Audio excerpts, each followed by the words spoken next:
friends, it is a surprise tomato planting day.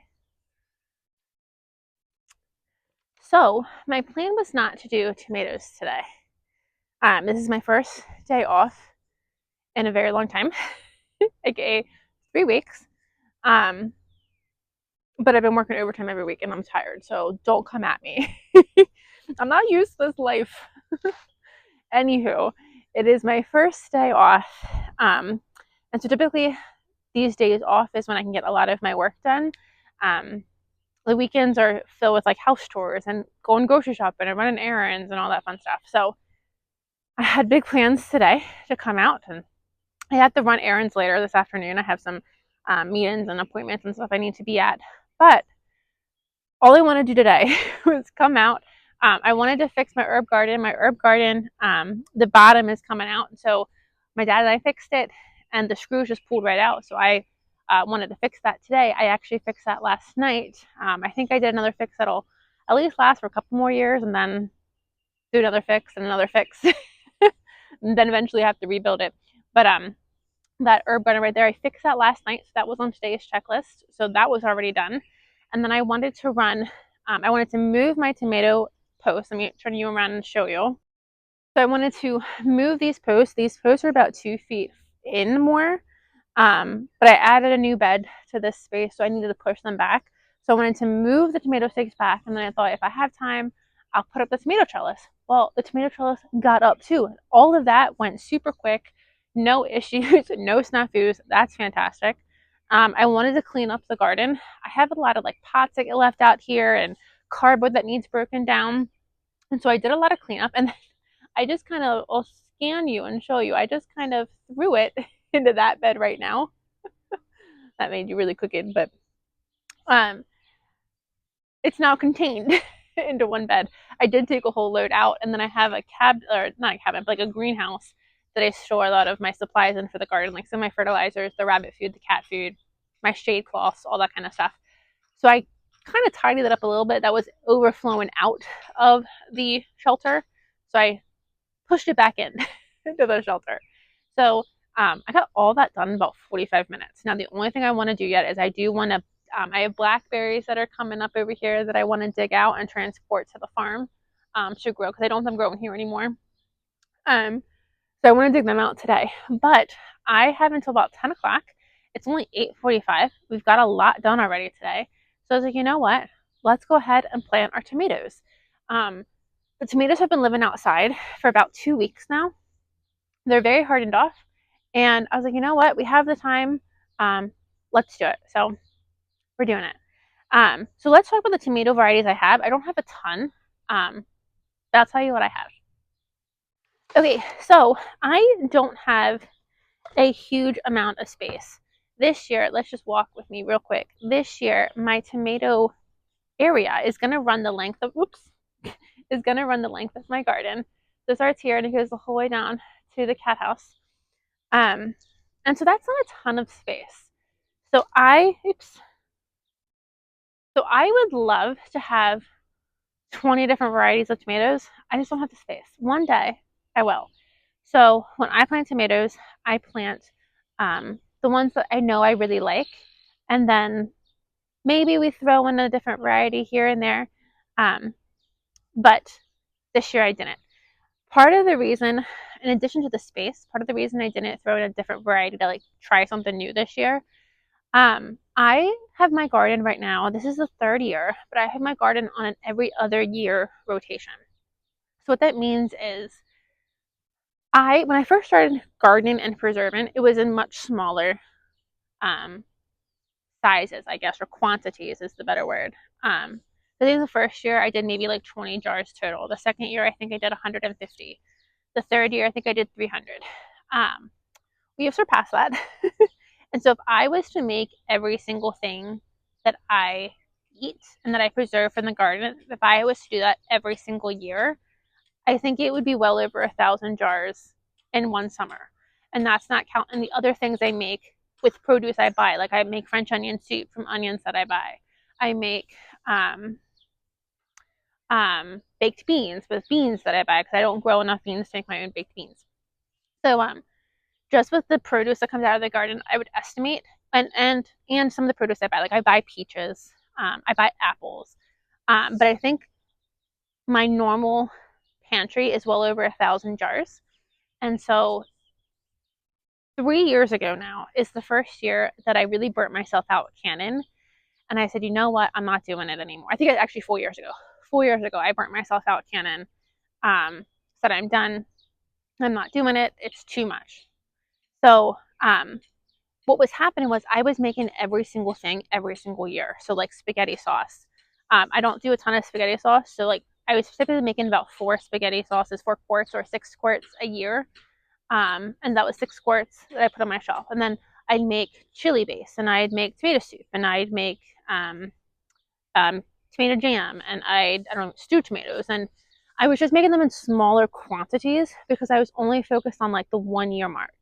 And I was constantly canning and processing, and I just burnt myself out. So what I've transitioned to, 3 years ago was the first year I did it. So now this is the third year, so it's like the next rotation. What I started doing is I started canning for a 2 year cycle. So, so 3 years ago, let's just stick with tomatoes for this example. I did like 20 jars of tomato soup, and I did 15 jars of spaghetti sauce. Like I did enough of each product to last me for 2 years. And so what that meant was I wasn't doing everything in 1 year. So I wasn't doing spaghetti sauce, tomato sauce, salsa, tomato soup, Italian diced tomatoes. Like I wasn't doing all of that in 1 year.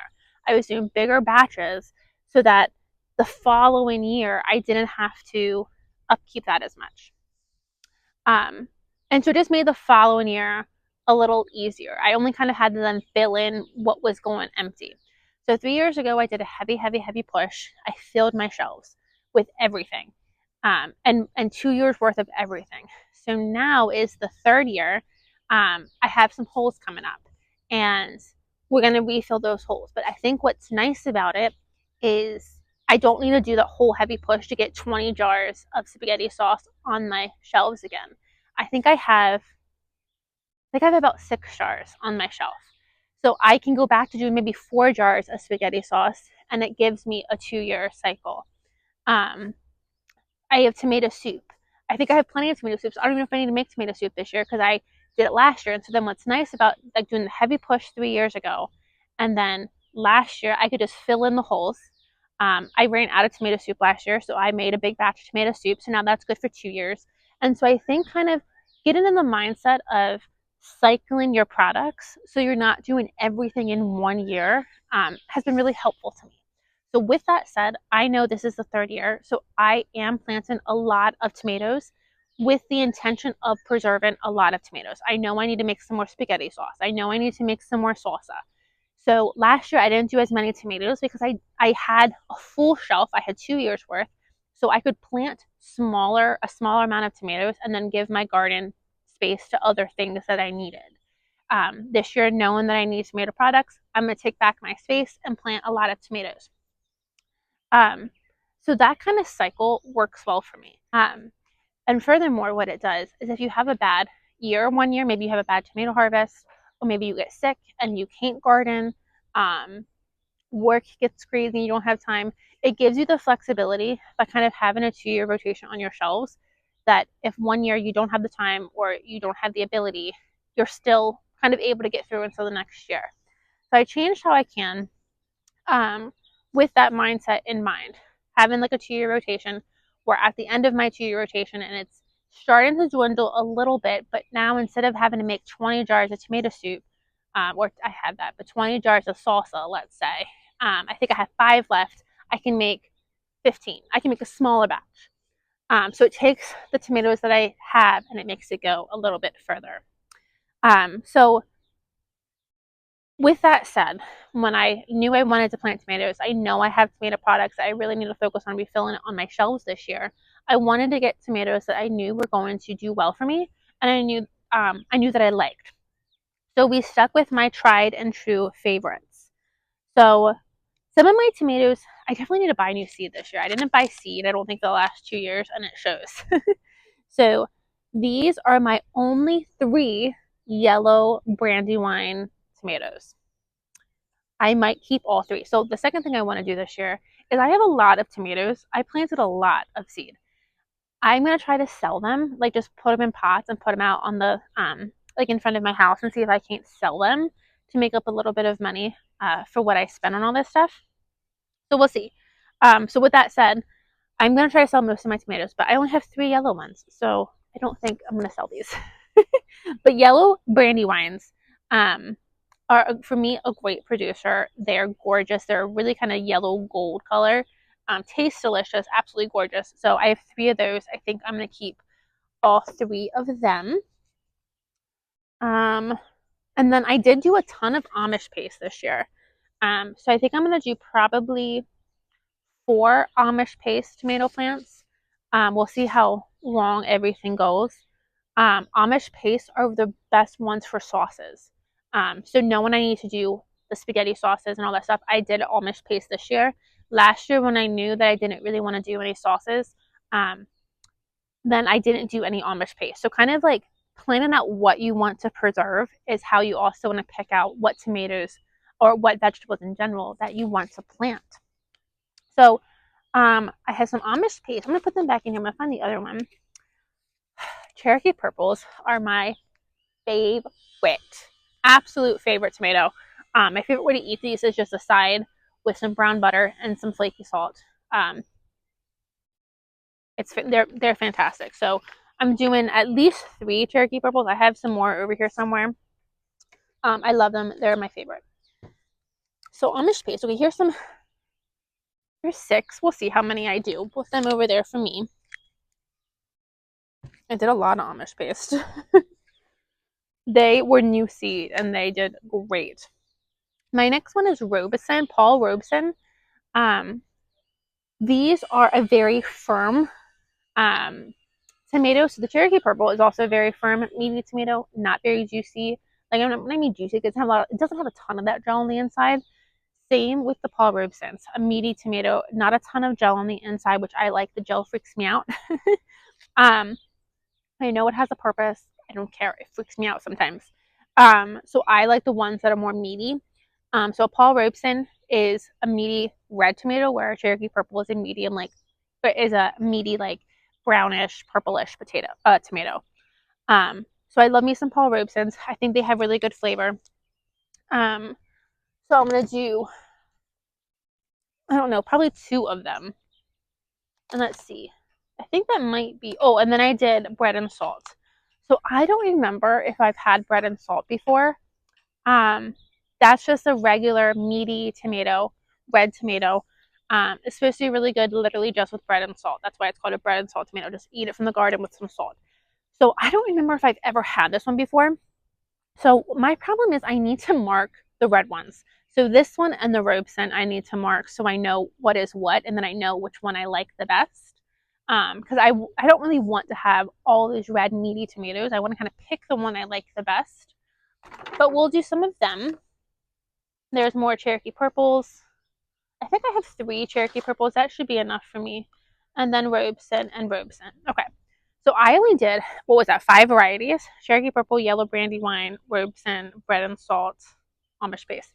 I did start red Brandywines because, again, I just think of Brandywine as a good solid tomato. I started red Brandywines and none of them grew. So that sucks for me. That sucks for me. I also don't start my cherry tomatoes. I just buy them. I only want like 1 of each. Like I want 1 red cherry tomato and 1 sun gold cherry tomato. And to buy the seeds and then just start like 1, it just takes up space, takes up soil, costs more money. Like it's for 1 plant, it's easier for me to just go buy that plant myself. So I don't have them yet. My big plant shopping day is next week. So I'm very excited for that. So we're just gonna be getting these guys in the ground right now. And then now that I have these in the ground, I can kind of start getting the rest of them packaged up in individual pots and try to start selling them and see if I can make any money to buy my plants next weekend. Okay, let's lay them out and see how many I can get. I don't know how many I can get down this row, but I'm hoping a lot. Okay, I'm going to be strategic with how I do these. So I was going to put the Amish paste in the front, but I think I want to put my favorite tomato that I'm most likely going to come out and pick. I think I'm going to put that here in the front and then put the Amish paste tomatoes at the end. So I think I'm going to do these in my favorite order. So we'll do the first 3 tomatoes as Cherokee Purple.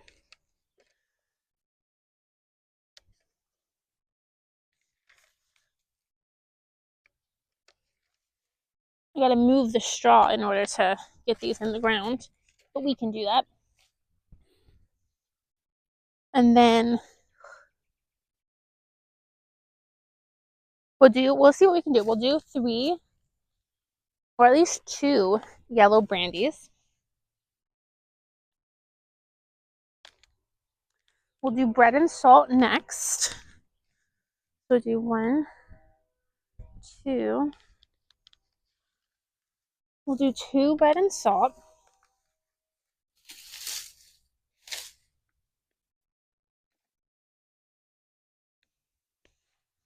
And then let's do 3 Robson. I'm running out of space. I'm out of space with when I put these Robsons in. 1,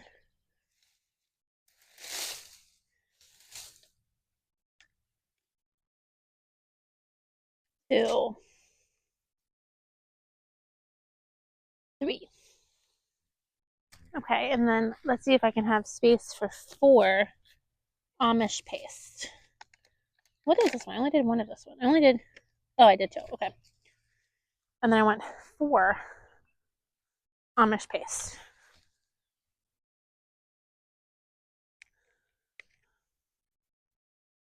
One, 2, 3, 4. I'm kind of sneaking them in there at the end. But let's see what we can do. I might have to push some of these guys a little closer. They may not need to be that far apart. Okay.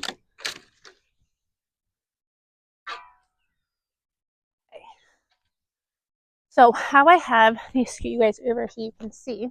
So how I have the trellis is I have it about 2 feet off the ground. The tomatoes can grow without support until they're about 2 to 3 feet tall, and then they need support.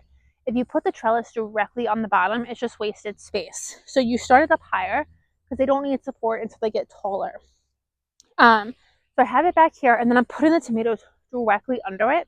So as it grows, it can kind of just use the trellis, and then I can come and attach it to the trellis whenever it needs some help. Just pull back the straw.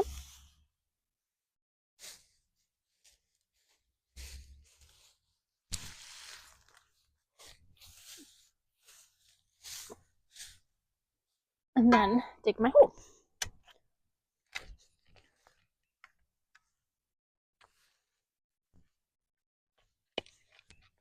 Now this is a mulchy, it used to be mulch. And so the mulch has very much started to break down. But I just want to get like the majority of the like top layer of wood chips. And again, it's not really that much. It's really broken down nicely. But if this were to be too woody, you would want to move those wood chips away. Wood chips provide a lot of nitrogen, and if you have too many, it could actually be bad for your plant. So I'm pleasantly surprised. Well, I'm not pleasantly surprised. I know how fast wood chips break down, but I'm happy to see how broken down these are. So I'm just going to get them planted, and then once they're planted, I come in with worm castings and fertilizers, and I top dress when I plant. It's just what I like to do.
So I had the straw pulled back so you can see like I have the amount of straw.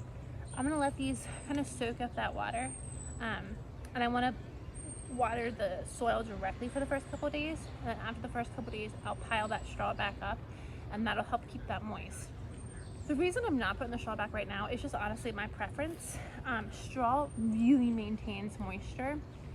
So in order to get through the straw to the plant, you need a little bit of water, you need a good amount of water, but when you do, it really holds it in there. So while these plants are just trying to get established, I don't want any kind of barrier between the water and their roots. Once they look good, they've taken to the new homes without any issues, then I'll set about getting their little blanket put on, and that'll help keep them nice and moist. Else, if you hate that word, I'm sorry. I don't hate that word. I forget other people do. With tomatoes, now while I'm getting them established, I'll water them, and it's warm. It's gonna be quite warm this weekend. I'll water them every day. After they're established, don't water them every day. Get in the habit of watering them once a week. So my thing is, people don't understand in my life normally that like come July, I honestly don't water that often. In the spring, I water a ton. Come June and July, you don't have to water that often, as long as you've encouraged your plants to grow their roots down deep. So even in July when we have very hot days, typically I only water maybe twice a week. My plants are established enough, their roots are deep enough that they don't need the extra water. So how you encourage your roots, or how you encourage your plants to grow their roots deep, is you don't water them every single day. So get your tomatoes established, give it a couple days. Once they're looking good, stop watering them and go to water them only every other day, and then every couple of days. And then you'll tell when your plants look stressed, and then you need to give them water. But you'll be able to tell that your plants don't need water every single day, every single other day. You can kind of go once a week, assuming you're not getting any rain. So just keep that in mind. It's not a science, but just don't get in the habit of watering your plants every single day, because then they won't grow their roots down. And you want them to grow their roots down so they search for their own water, but it also makes them a healthier plant. That way, in case something happens, you have a heat stroke, or not a heat stroke, a heat, what's it called when it gets really hot in summer? Like a stretch of really hot weather, and maybe you can't water. If your plants haven't gotten down deep and the roots are just kind of at the surface, your plant could die. So you just want to encourage your plants to grow their roots. So don't get in the habit of watering every single day. But we got our tomatoes in, and that is so exciting. It's always so exciting. And for me, it's kind of the start of the garden and the end of the garden. It's the start of the garden season when the tomatoes go in, and it's the end of the garden season when the tomatoes come out. So I am so excited to have these tomatoes in a couple of months. Thank you guys for joining me. I'll see you in the next video. Bye, friends.